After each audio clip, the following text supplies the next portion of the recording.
نو دلته نو بالکل بس دی اوس اعلان کوي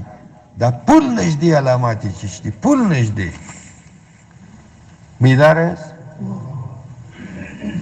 پل نږدې علامات د الله حبیب دی بیانوي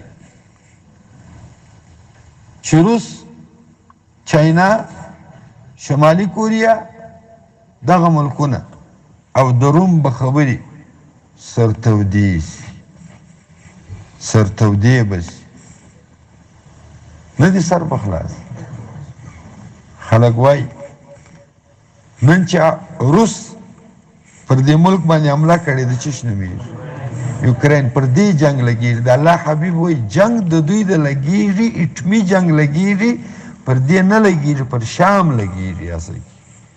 د دوی و جنگ پر شام راځي نبی علیه الصلاة والسلام وایي کرمانیان به ورته وایي چې کومې اوبه ته یې نیولي دي د عربو دریابونه دا دریابونه خالي کړي ځي ولاړ شي خپلو وطنو ته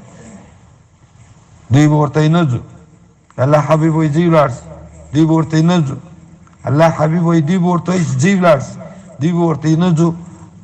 په شام کې به سر جنجال سي د دغه ځای زه به اټمي جنګ ولګېږي اټمي جنګ به ولګېږي نبی علیه الصلاة والسلام وایي اټمي جنګ به ولګېږي خطرناکه جنګ داسې جنګ چې دونه مړي به وکړي چې د بابا آدم زه تر دا ورځې پورې به دونه مړي نه سوي لکه په دغه ورځ چې کوم مړي کېږي دو تیایي اکثریت به ځي له مابینه د دنیا آبادي نن شپږ اربه ده څلور به زنځي دوه به پاتېږي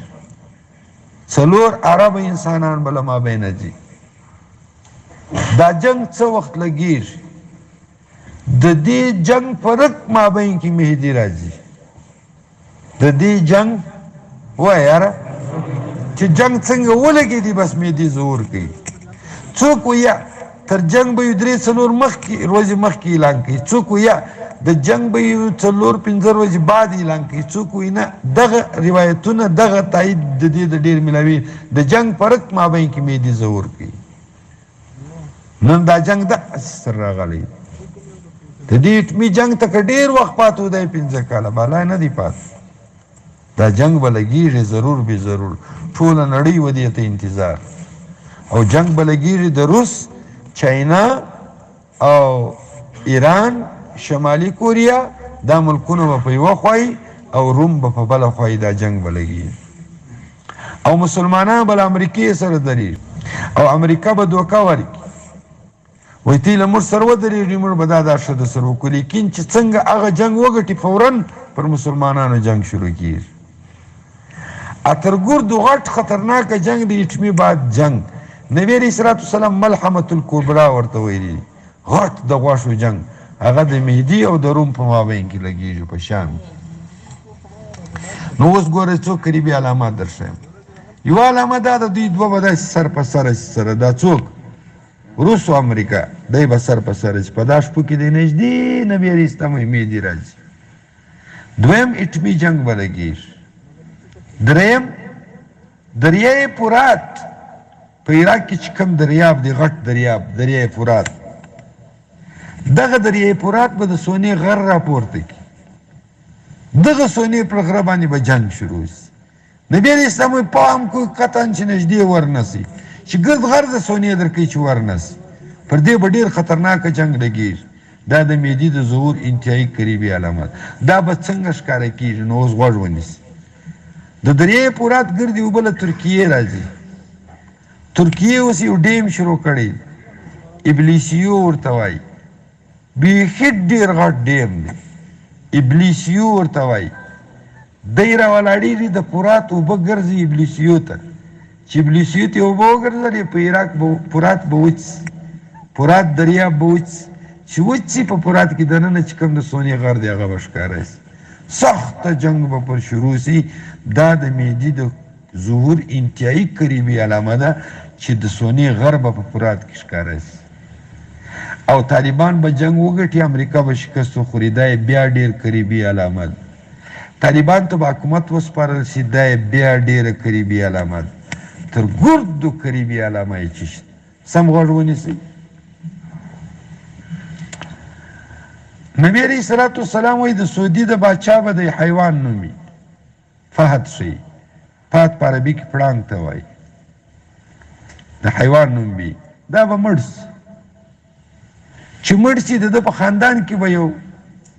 سړی راپورته شي، د ده په ورونو کې شاه سلمان شي. هغه به بېهودی، هغه به بچي بجای د خپل ځان و زوی ته به حواله کړي، محمد بن سلمان شي، او زوی به د یوه چا نه وي خوښ.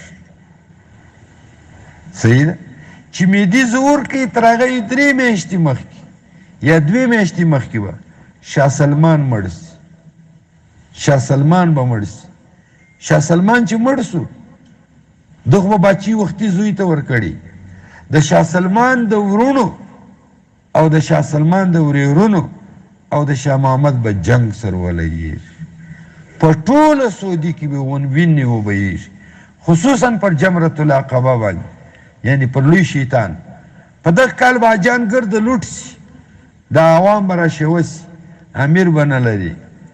دونه سختترین جنگ به وسي، ډېرې بدې وینې به تویې سي. په دا مابین کې به مهدي ظهور یا اسلام به د سعودي بادشاه کېږي او امیر به جوړېږي. څومره سره رانږدې دی. شاه سلمان به مري، شاه محمد به بادشاه جوړېږي، پر شاه محمد به جنگ کېږي. جنگ بعد به فوراً مهدي په دغه جنگ فرق مابین کې ظهور کوي. تر دې به بل غټه قیمتي علامه ویښ یاست. د روژې د میاشتې پر 15 د روژې د میاشتې پر 15 په اسمان کې غږ کېږي